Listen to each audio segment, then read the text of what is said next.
uyinza busobola kuŋŋaana kuleeta musajja waka. Oli omusajja bwe yafa tagenda kukomawo, yagenda byaggwa. Lwaki guno omutego teguli mu magezi? Era gwe ky'omanyi nti bba wange bwe yafa agenda kukomawo abeere nga ndabirira. Lwaki oyagala nnyo okuntambulirako? N'ekitiibwa kyenkuwa ndaba nga kifa bwereere. Baakulekawo nti gwe oba onkuuma, gwe oba olina okumanya bye nkola. Oli mwami wange twakola aba babiri. Bw'aba afudde amaka gasigala gange n'abaana bange.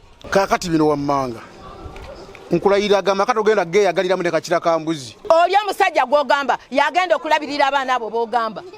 Kale ngenda gabeeramu. Amaka ga Ssaalongo togenda geeyagaliramu n'oyo omusajja gwe wafuna oba oyagala muviire abaana mugende. Inze bannaye kankubuulire obwo obwongo bwo bukulimba. Era nze nina okubeera muwayi ne bba wange. Omusajja yafa tagenda kudda. Ate gali amaka twagatandika fembi gwe tewaliiwo. Mwagatandika mwenna.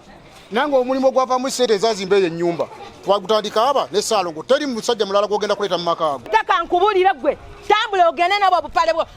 Bw'oba ng'oyagala kunneddiza ky'oba oŋŋamba. Kiki ky'olwanirira ennyo? Lwaki olwanirira ennyo nemo okuleeta omusajja wange? Wakamulya bana ba munywanyi wange tonsiriwalirako.